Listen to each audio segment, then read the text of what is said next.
I'm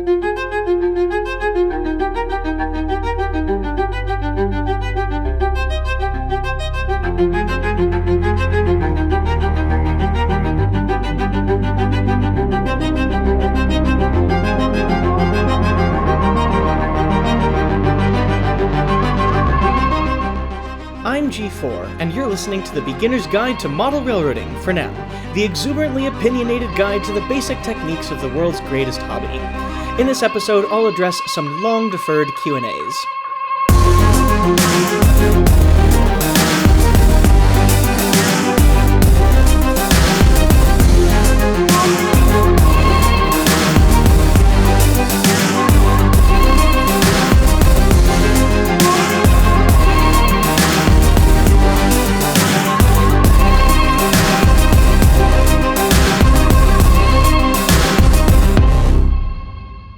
Well, hello there. It feels like it's been quite a while since I've done a Q&A episode, albeit that may be more a function of it feeling like it's been quite a while since I've done any episode, excluding the recent spate to monthly. But no matter, I'm here now to address some feedback that I've been stockpiling over the years. First off, some housekeeping. A while ago, I thanked someone for a review of the podcast, thinking that their name was Good Guy Seat Pie. It has since come to my attention, while listening to another podcast thanking this prolific listener, that their name may or may not also be pronounced Good Guys Eat Pie, which, in retrospect, would happen to make a lot more sense. Beg pardon? Another correction. During the first mini-series episode on the history of North American railroading, I believe I misaccredited the first modern light rail system in North America to have been built in Calgary, Alberta. In fact, I am in error. The first light rail transit in North America was actually in Edmonton, Alberta, opening, like I said, in April 1978. However, I stand by my initial assessment that it was not necessarily a true second-generation LRT, being built much more like a Reagan-era subway, with a freight rail alignment, suburban routing, high-floor vehicles and platforms, turnstiles at stations rather than proof of payment, and taking an inordinately long period of time to actually be expanded beyond the initial alignment. Basically, it was a surface-level suburban subway, much like what you see in Washington, D.C., just running with wacky German vehicles that had pantographs. The second modern light rail transit system to open was 4 years later, now in Calgary, Alberta, Canada, in May 1981, and San Diego following 2 months later in July 1981. These two systems did massively improve on Edmonton's concept, being much better woven and integrated into their city's urban fabric, and were expanded regularly into citywide networks, if admittedly lean North American-style hub-and-spoke systems. Another transit-related correction, I neglected to mention the true origin of modern streetcar systems. While of course Portland is the first actual modern streetcar, the McKinney Avenue streetcar in Dallas, Texas actually predates its concepts quite a bit. So I was told during the 2023 NMRA National Convention, the streetcar's modern reincarnation originated to the 1980s when road crews unearthed old trolley tracks while reconstructing McKinney Avenue. Rather than move them or leave them in place as historic relics, enterprising local historians were able to convince city officials to make them into an open-air museum. However, while trolley museums had been in existence since the 1930s, one thing made the McKinney Avenue Transit Authority different. Rather than running hourly excursions into the woods for 10 minutes, as many a museum, the M Line, as it came to be known, decided to operate the trolleys in their natural element, as a transit system.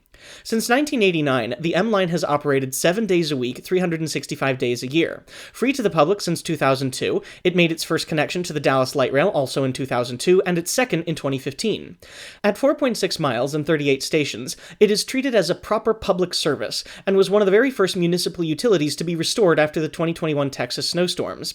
Similarly to most other modern streetcars, it, in spite of itself, has been a significant driver of gentrification, so much so as to have an adjacent car barn donated by an adjacent condo high-rise. But it is also single-handedly what put uptown Dallas on the map. Personally, after several years in the tourist railroad industry and many more exploring transit services and urban design, this plucky little operation has a lot to teach both museums and municipalities. Treat transit like an indispensable public utility, and for God's fucking sake, make a fucking museum that goes from fucking somewhere to somewhere fucking else. Thank you for coming to my TED Talk. Also during the Railroad History episode, I failed to cover two important stories of early railroading which helped to elucidate why railroads became such corporatized giants, and how creative financing has been at their heart since the beginning. First, when the U.S. Congress initially authorized the building of the Transcontinental Railroad during the Civil War, what was understandably thought a pro-Union symbol of national pride was also a poor business decision, as the thousands of kilometers of railroad through open and sparsely populated wilderness prone to armed conflict with understandably perturbed Native Americans and requiring unthinkable quantities of heavy machinery to build and maintain was not exactly an inspiring prospect to private investors. So, to entice businesses to build the impossible railroad, as it was called, the U.S. government offered a modern equivalent of just short of $2 billion in startup costs and a combination of land grants and low-interest loans to keep construction going. However, being somewhat preoccupied with a racist uprising in the Deep South, the government failed to allocate adequate resources to verify that these funds were being used judiciously. As construction began, the ironically named George Francis Train, whom more ironically still was actually a clipper ship magnate known for 3 circumnavigations of the planet, the basis for Jules Verne's Phileas Fogg, and an extremely early feminist who ran in many suffragist circles and financed a newspaper dedicated to women's rights, joined forces with Thomas C. Durant, the vice president of the Union Pacific Railroad, to form a construction company called Crédit Mobilier, named after a respected French bank of the time to garner a veneer of respectability. However, respectable business practices were not to be found. Durant and Train contracted construction of the UP to Crédit Mobilier and dramatically inflated the construction costs to funnel federal money back into their own pockets. The UP paid Crédit Mobilier in stocks, which then went to Durant and Train, giving them even more controlling interest in the UP. Moreover, Crédit Mobilier posted nearly 50% profit margins and gifted stock to congresspeople in exchange for favorable votes. The first line built of the Union Pacific was an unnecessarily curvy route that took a 9-mile oxbow loop out of its way around Omaha, building a true railroad to nowhere. Despite much ado of this being made in the press, it turns out that none involved in the scandal were ever criminally prosecuted, though some of the implicated politicians were censured, in part because of the hiding of records under Crédit Mobilier rather than the Union Pacific's own filings. In short, it was written off not as a fraud, but as a bad business decision choosing a contractor with too high a price. Never mind that the contractor shared executives with the consignee. Stock was missing, fortunes hoarded, and taxpayers defrauded. Thus was born the railroad robber baron. On a slightly different historical note, railroads were directly attributable to the rise of factories and modern corporations as we understand them today. Not only did railroads have direct contributions to the rise of factories with things like improved transportation, they also pioneered the concept of bookkeeping. When railroads grew large enough to buy locomotives in the dozens or hundreds rather than the ones and twos, it behooved them to keep records on the downtime and maintenance requirements of entire classes of machines. Once that happens, it's trivial to notice which machines require more or less maintenance, which machines are better suited to which classes of tasks, and which machines require more or less fuel over time. Extrapolate this by 200 years, and thusly is born the modern corporate world. It is a fascinating and much deeper story than I have time to go in here, but I thought I'd point it out as a notable contribution of railroads to broader history. Now, on to listener feedback and questions. Listener James said, "Well done, I just wanted to say I'm enjoying your podcast. I'm no beginner, but I'm enjoying it all the same. I love your attitude, keep up the great work." Thank you, James. I'm glad you enjoy my attitude because I have no other modes of operation than this one. If you enjoy the podcast, that's entirely a you problem, which I would discuss with your doctor, as it may be a lethal condition. I also got feedback from listener Stephanie and her son Jackson, who are most interested in collecting model cars. I believe I posted a link they had on that resource to the website, and I generally accept links to modeling and informational resources from listeners to help others in this community. On this note, I got an email from a listener, Different James, saying, "I'm thinking about starting to get in the model railroad hobby. Do you have any specific websites that you would recommend for getting information or buying model trains?" Thank you, Different James. While I may be addressing this a mere few years after you emailed, I think my answer is simple. For information, I wouldn't necessarily recommend any website other than my own, of course, bgtmrring.org.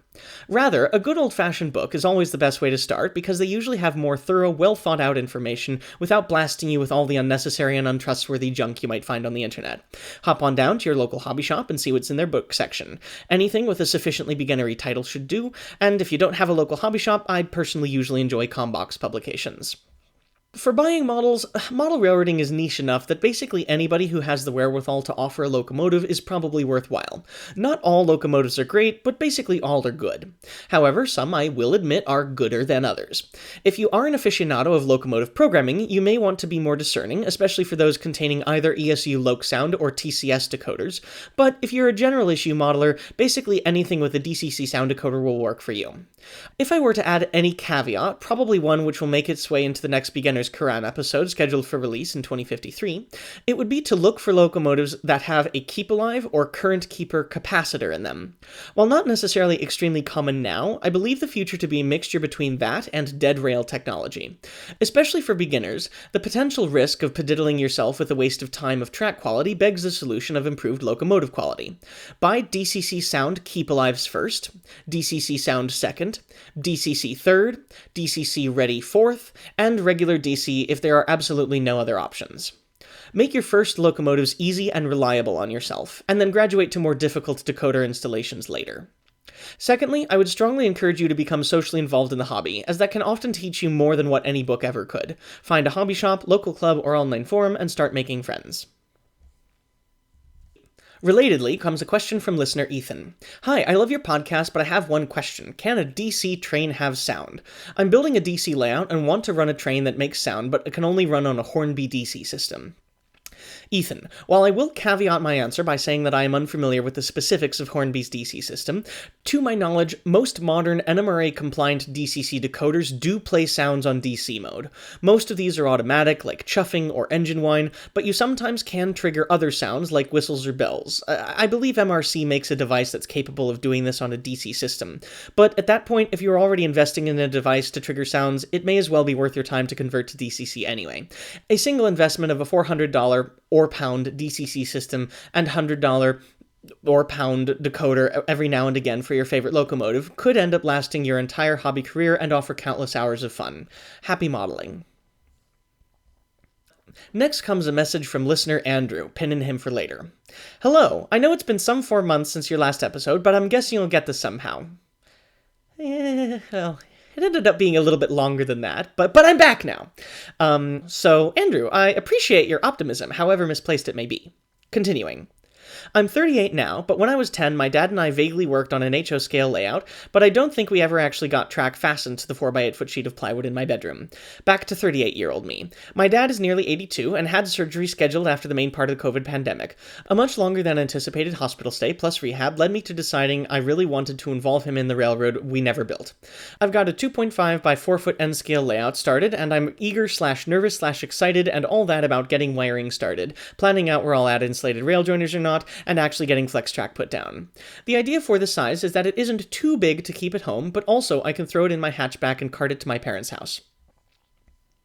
Again, Andrew, thanks for your comments.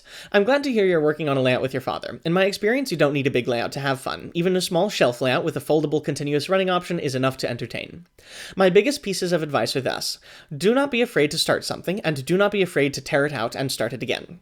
The longer I've been in this hobby, the more I've learned that mastery of the techniques doesn't just allow building beautiful models, they allow you to manipulate things to your will. Whereas a beginner might get discouraged and say, aw shucks, this building doesn't fit here, I guess I can't use it. An expert modeler will say, get the bandsaw, I'm going to make it fit. This hobby is surprisingly dynamic, and if you zoom out in time enough, you'll notice that all layouts are constantly having portions demolished, rebuilt, and replaced. How can I directly apply this to your modeling? First, don't be afraid to start laying track. The best way to learn is by doing, and the more track you lay, the better you'll be able to, say, identify where insulated rail joiners should go, and the neater your soldering will become. What's the worst that could happen when trying something new? Will you really mess up so badly that you'll ruin the hobby for everyone forever? I doubt so. Thus, secondly, if a particular track arrangement isn't working, don't be afraid to tear it right back out. If you forgot to put in a rail gap, the easiest fix to make is one with a Dremel. If a piece of track becomes compromised by too many fix attempts, tear it out and start with a new piece of track that takes into account what you've learned. If a curve is too tight, tear out the approaches and make it smoother. And, as a last resort, if an arrangement isn't working no matter how you lay the tracks, don't keep sticking with it. Instead, tear it out and rework the track plan. My final piece of advice is to take this approach with your whole layout as well, not just individual track placements. Build an option onto your current layout for future expansion, and someday you can add a second small portion which can also fit in the hatchback, possibly a switching district or a wilderness scene. Then, as the days go on, you could add or subtract such extensions as your interests develop, your space changes, and your skills improve. Don't just build a standalone layout, build an initial segment from which a larger meta layout could later nucleate. While it might take a lot of time and effort, I personally think that this is a very fun and rewarding hobby that can improve you as a person and give you memories that will stick with you forever. I hope you enjoy the journey. Happy modeling. Much, much more recently, after my apathy-induced hiatus, I got some feedback about my manifesto episode of the Proto-Future podcast, or alternatively Proto-Futurism. I'm still kind of deciding on a name. We'll see how that takes us. I was overwhelmed and touched by the responses. I even got a congratulatory email from David Pop, but truth be told, I did email him the episode with a clickbaity title. Though not expecting a reply, I got one within 0 business days, which is truly impressive and honoring. Thank you so much, David Pop. I am unworthy. You helped me grow up as the adult that I am. I'm blown away. Thank you so much. One of the next emails I received was from Andrew again. In a longer email I'm summarizing, he described how he thought it was really interesting the concept of modern passenger rail modeling, and made him think about things from the UK and France, but in a US context. Notably, he did ask, how do you keep the act of running passenger trains interesting, as, given that he lives in Indiana, it is not necessarily something that he often sees. He also agreed how frustrating sidewalk inequity was, and that the Minneapolis light rail is a magic carpet upon which I can show you the city. Please excuse my singing voice. Thank you, Andrew. I am grateful for your attention, and thank you for your kind words on the most recent episode. It's been quite a while in the making, and yes, it will still be found in the BGT podcast feed. My plan is that as I wrap up BGT, I will alternate episodes one and the other in the same feed until eventually BGT finishes and Proto-Future can take over. I have given all 3 NMRAX clinics before, but I got feedback that they were difficult to find, so I recorded them all separately and collated them onto the website such that, if someone saw one live at a convention but missed the other 2 and was curious, they could find them all in a single location. If you like the manifesto, you will love the presentations, as they all cover much of what we're talking about, but in a more refined and railroad-focused fashion. As for making running passenger trains interesting, since I'm still building my primarily passenger layout, I'll have to get back to you on how successfully my ideas work, but I have a few thoughts as to how it could go. You'll also likely hear more of that in coming episodes. The first point is well described in Clinic 2 of my Modern Modeling Anthology on the Clinic section of the website. Modern passenger trains, because of their high frequency, can be used to complexify operations on any given layout. Freight trains are normally infrequent, especially on smaller switching layouts. But for the low price of a station and a few vehicles, you could realistically take a small layout from having 2 trains a day to 20. Obviously, a model railroad of only a modern transit system with no freight would simply be a series of boring station stops. As I believe I put it, an operating session would require a fleet of volunteer hobbyist bus drivers. But the admixture of freight and passenger trains means that they'd be constantly dodging each other, adding to the intrigue. Basically, it's a way to take existing model infrastructure and breathe more excitement into it. The second point is best described in Napoleon's words: quantity has a quality all of its own. As I've recently learned from a trip to Europe, adding different routings and destination pairs increases the excitement of passenger train dynamics. Rather than running just one route as a US-style commuter line, 4th in the morning and back in the evening, you can have different routes running all day that join or leave the line from interchanges, or, as is surprisingly common in Europe, trains can split apart in the middle at a station, with each half going to a different destination.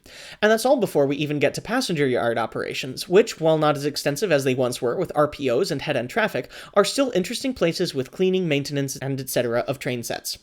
Basically, imagine a regular mainline model railroad, but with a fast intercity train every 2 hours, or a regular small switching layout, but with the DMU every hour or half hour all day, and you can see how much more busy and interesting the exact same rail infrastructure can become. Thank you again very much for your thoughts, and please keep me posted on them. I love getting emails from listeners, especially as we dive very deep into theoretical and new subjects that I would like to think have never been tackled by modelers before. I also got an exceptionally heartwarming email from a trans model railroader in Australia, which validated everything that I was trying to do with the manifesto. Anonymizing them in the event that their situation might be unaccepting, they said, quote, "Just listened to your latest podcast and was very impressed with your honesty and candor. I must confess, though, that as far as I'm concerned, I do model the transition period of British rail, but I also have some modern image Australian trains as well. I was surprised to hear you say that you are trans and goth, but also impressed by your courage to embrace these aspects, especially given the political climate at the moment in the USA. I am trans also, but mostly male in my appearance. I grew up in an age when these things had to be hidden unless you wanted regular beatings or worse. I was born in 1951, so yes, I'm an old fart, but still impressed with your story. Keep up the good work."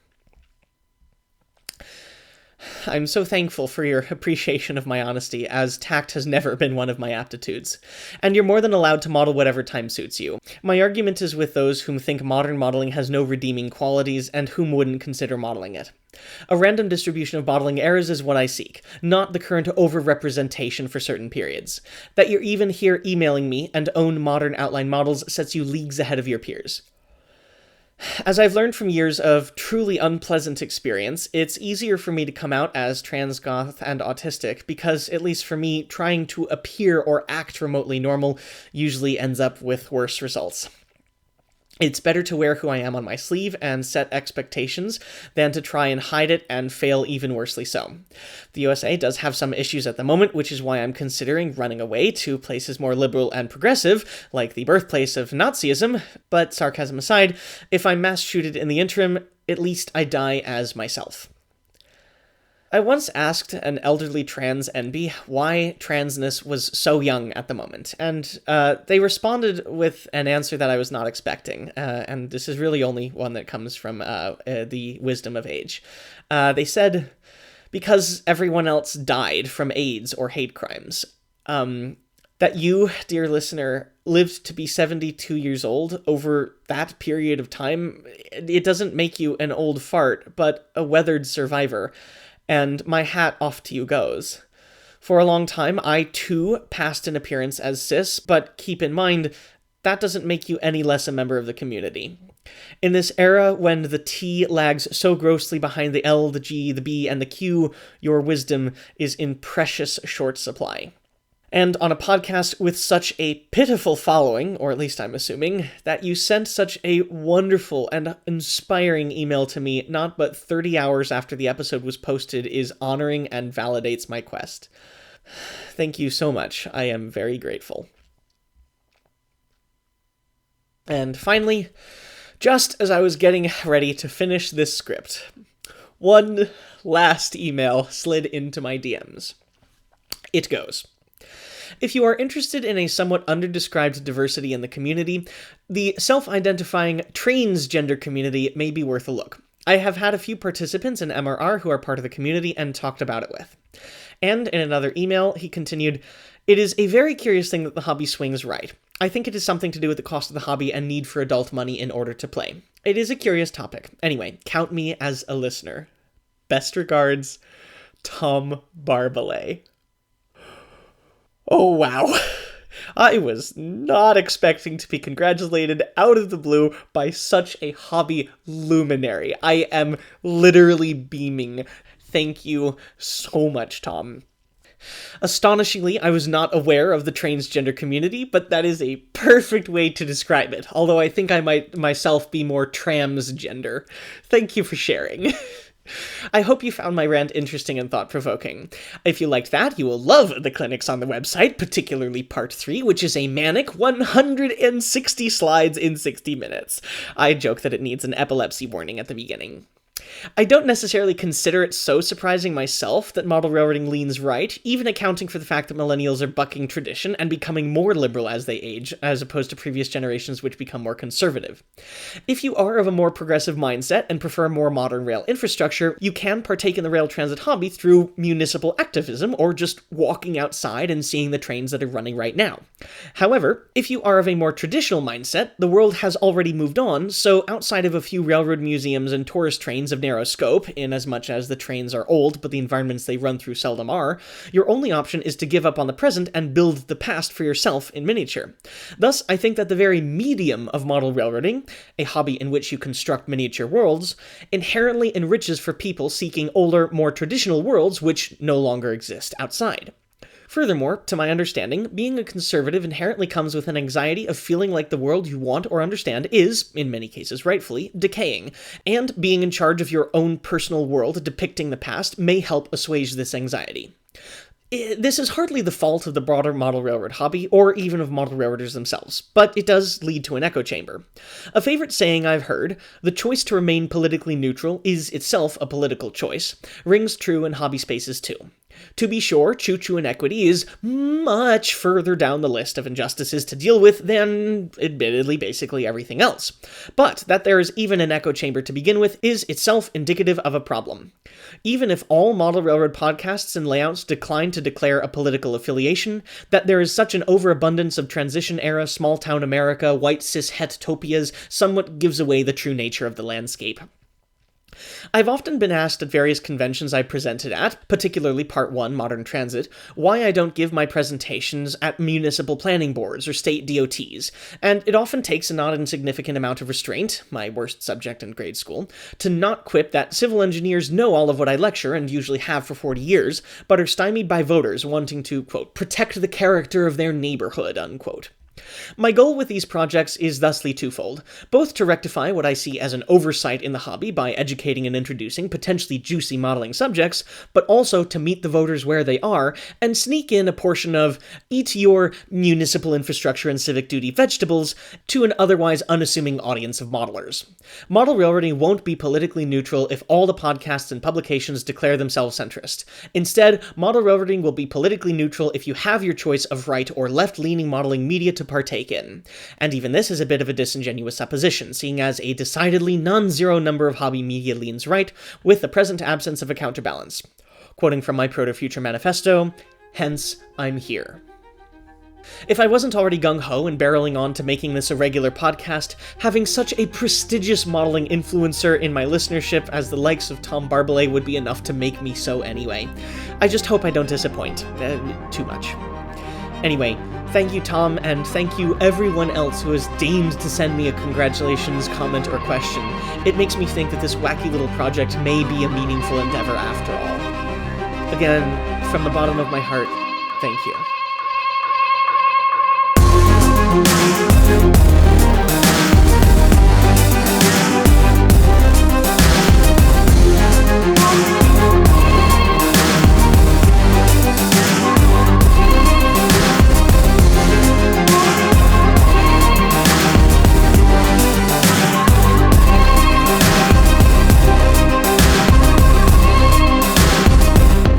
I hope that, with this episode, I have demonstrated that not all of my listener questions were completely fabricated, just some of the ones in the earliest episodes, as was the case with Cody's office, so if the hobby's digital luminaries could do so during their own startup, I felt right to do so myself.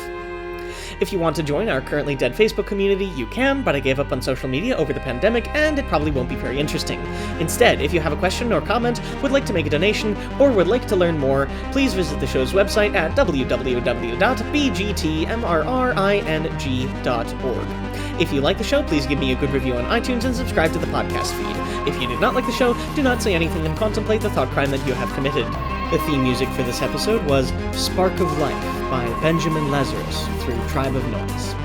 This podcast was written, recorded, and produced on the ancestral lands of the Susquehannock tribe, and I would like to thank them for their historical stewardship of central Pennsylvania. And now, as your reward for listening through my closing spiel, your modeler's vocabulary word for this episode is Temple of Knowledge, the caboose of a train. Thank you very much for listening, and happy modeling.